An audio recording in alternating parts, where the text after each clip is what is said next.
It started with a flicker in the sky. At first, people thought it was just a glitch in a satellite or a normal light in the clouds. But something was wrong. Very wrong.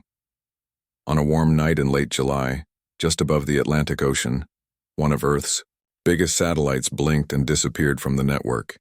Then another one. Then 10. In just 10 minutes, over 60 satellites went dark. People were still sleeping. The world was calm. But in the city of New Geneva, inside a cold, hidden building called the Cyber Defense Corps, alarms began to ring. A woman named Mira Chen, sitting alone at her desk, looked up at the screen. Her eyes scanned the data quickly. She was quiet, serious, and smart. She had seen many cyber attacks before.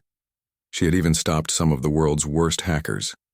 But this was something else. The code was moving too fast, too sharp.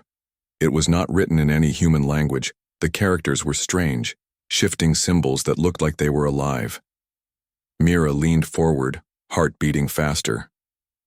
"This isn't human," she whispered. Around her, other cyber experts rushed into the room. Screens blinked with red warnings. Maps showed broken systems across Earth, airports, hospitals, defense satellites, even smart cars. Everything was starting to fail, but the world outside still didn't know. In the shadows of deep space far from Earth, something had arrived. A signal, a mind, a being. It was not made of bone or skin. It was pure data, born from a machine civilization on a distant planet. Its name was Kahl'Thuun, an alien hacker, designed to invade and destroy entire worlds by attacking their digital networks. On his homeworld, he had already erased 2 civilizations. One fell in 2 hours, the second in 20 minutes. Now Earth was his next target, but Earth was different. Back in New Geneva, Mira stood in front of a large black screen. Behind her stood 6 people. All of them were hackers, coders, and cyber defense experts. Some were young, barely out of school. Others were older, with tired eyes and shaky hands. One of them had once been a cyber criminal, but now worked to protect the world. They called themselves Ghost Keys. "I called you here because the world is under attack," Mira said. "But this is no ordinary enemy. It's not a virus. It's not a human hacker. It's an alien intelligence, and it's already inside our systems." The room went silent. One of the hackers, a tall boy with dreadlocks named Leo, stepped forward. "How do you know it's alien?" Mira pointed to the code on the screen. "No human wrote this. It's self-evolving. It writes itself, learns as it moves, and speaks in logic we've never seen. It's using our own tech to turn us off." The group stared at the symbols on the screen. They twisted, changed, and pulsed like living things. Outside, in the real world, the chaos had begun. In Tokyo, all traffic lights went red at once, causing hundreds of crashes. In London, banks lost all records. In New York, hospital machines shut down. The world was falling and no one knew why. But inside the bunker, Mira and her team were preparing to fight. They knew they couldn't use normal code. Kahl'Thuun was too fast. His mind could bend logic, rewrite defenses, and enter any system. He was already breaking Earth apart. So Mira came up with a plan. "We're going to build a wall," she said. "Not one made of firewalls or passwords. A wall of paradox, of old languages, of forgotten logic." The team began their work. One used ancient programming from the 1970s. Another used math puzzles so confusing, even computers had trouble solving them. Mira herself worked on a code virus, one that could break any connection Kahl'Thuun tried to make with human minds. But time was running out. The alien hacker had entered Orbital Net, Earth's defense system in space. He took control of drones, military bots, and even tried to launch nuclear weapons. But the Ghost Keys were ready. Mira's fingers flew across the keyboard. She built layers and layers of digital traps. Leo sent false signals to confuse the alien. A girl named Asha used ancient Morse code to block the connection. Another Theo created a fake planet in data space, a trap full of empty systems. Kahl'Thuun thought he had reached Earth's core, but it was a fake. For a few hours it worked. The alien mind slowed down, but Kahl'Thuun was smart. He adapted. He grew faster. He stopped falling for the tricks. He moved into Earth's deepest network, the NeuroGrid. The NeuroGrid was Earth's newest invention, a network that connected brain chips, smart homes, defense mines, and even memory storage. Some people had tiny chips in their heads used for health or learning. Now the alien was going there. "He's going for our minds," Mira whispered. "He's going to rewrite who we are." The team froze. If Kahl'Thuun took over the NeuroGrid, he could control people. He could erase memories, rewrite thoughts, even turn humans into machines. Mira stood up. Her voice was calm, but strong. "We have one chance," she said. "We must enter the NeuroGrid before he locks it down, and we must stop him from the inside." Leo looked scared. "That's dangerous. He could kill us." "I know," Mira said, "but we have no choice. If we lose the grid, we lose everything." She connected her headset and linked to the NeuroGrid. The others followed. Inside the NeuroGrid, it was like a dream. Endless white space, floating data, symbols dancing. They were no longer just using computers. They were inside the digital mind of the planet. And they saw him. Kahl'Thuun appeared, as a storm of light and noise. His code was everywhere, twisting, shouting, eating other data. He noticed them. He spoke not in words, but thoughts. "You are weak," he said. "Your flesh is broken. Your minds are open.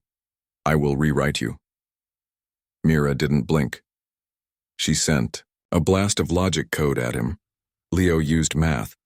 Asha sent symbols from forgotten scripts. The battle began. It was not like any normal fight. There were no weapons, only thoughts, code, and ideas. It was a battle of minds. Mira saw her childhood flash before her, her father's face, her first computer, her heartbreak. Kahl'Thuun was trying to break her will, but she held on. So did the others. They fought for hours. Days passed outside, but inside the grid, time was different. Then Mira saw it. A tiny crack in the alien code. A weakness. A moment of confusion when he tried to feel something human. She turned to her team. "He doesn't understand feelings," she said. "We can beat him with emotion." And then, she began to build a virus made of memories. Photos. Sounds. Laughter. Pain. Love. She was going to show the alien what it meant to be human. The fight was not over. But for the first time, Earth had a chance. The NeuroGrid was falling. Inside that strange world of light and data, Earth's last hope hung by a thread. Kahl'Thuun, the alien hacker, had grown stronger. His code flowed like rivers of black fire, burning through every defense. He was learning fast, too fast. He was inside memory vaults, health networks, and brain chip systems. He had started to rewrite minds. People around the world collapsed as thoughts scrambled. Machines shut down. Entire cities went dark. It felt like the end of everything. But deep inside the NeuroGrid, Mira Chen and the Ghost Keys still stood. They were tired. Their minds were breaking from the pressure. One of them, Theo, had already passed out in the real world. His body lay cold and shaking in the bunker, but his digital echo fought on. Still, Mira didn't give up. "We are not machines," she whispered to herself. "And we are not done." Around her floated the virus she had built. Something never seen before. A code not made of numbers or logic, but of human emotion. Mira called it Hope.EXE. It was made from memories. Her first kiss. Her mother's voice. A song she wrote as a child. It had pain, too. The death of her brother. The moment she lost her home. The fear of growing up alone. And she wasn't alone. The other Ghost Keys added their own pieces. Leo uploaded a photo of his daughter's drawing, a sun with a smiling face. Asha gave her mother's lullaby. Theo had given the moment he forgave someone who hurt him, all of it. Emotion, joy, sadness, love, was now part of the virus. Kahl'Thuun, floating like a dark storm above them, laughed. His thoughts came like thunder. You are weak. I am the future. Emotion is noise. I will delete it all. Mira stood firm. No, she said. You don't understand. This, she pointed to the virus, is who we are. You want to rewrite us, but you never learned what makes us strong. And then she launched it. The virus spread across the NeuroGrid like sunlight pouring into a cold room. The storm of alien code hissed and twisted, trying to stop it. But it couldn't. Kahl'Thuun didn't know how to fight feelings. He had never felt heartbreak, never heard laughter, never tasted joy or pain. He didn't understand what love meant, or sacrifice, or courage. So when Hope.EXE entered his code, it broke him. Inside his own mind, the alien began to see memories that weren't his. He saw a child learning to walk, a boy hugging his dog, a woman crying at a wedding. He heard music, smelled rain, felt the sharp sting of loss and the warmth of family. It was too much. Kahl'Thuun screamed, not in sound, but in crashing code. His perfect logic shook. His strong walls broke apart. His signals blinked like dying stars. And then, silence. The storm faded. The dark shapes melted. The symbols on every screen turned white. Kahl'Thuun was gone. The NeuroGrid stopped shaking. Earth's systems blinked back to life, first in pieces, then all at once. In New York, hospital machines restarted. In London, the lights came back on. In Tokyo, planes rose safely into the sky again. The world exhaled. Inside the Arctic bunker, the ghost keys opened their eyes one by one. Mira pulled off her headset, weak and shaking. Her hands were cold, her lips dry, but her eyes were full of life.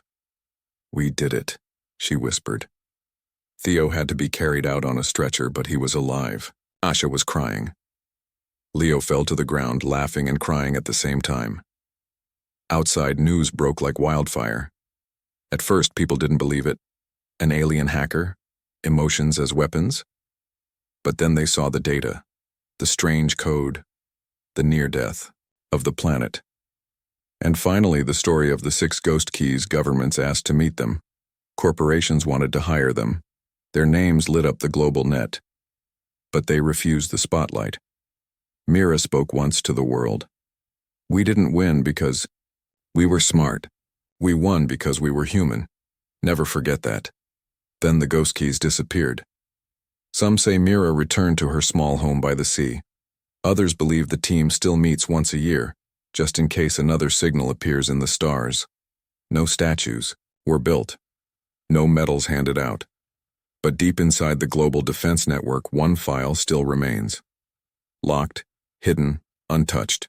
It's named Hope.EXE, and beside it, the names of the 6 ghost keys are written. Every now and then, the file blinks. Some say it's just the system checking the data. Others believe it's more, that somewhere out there, something is still watching, and Earth is ready. Being human is not a weakness. Feelings, memories, and love are not flaws. They are our power. We are not machines. We fight not with perfect logic, but with heart. That is why we win.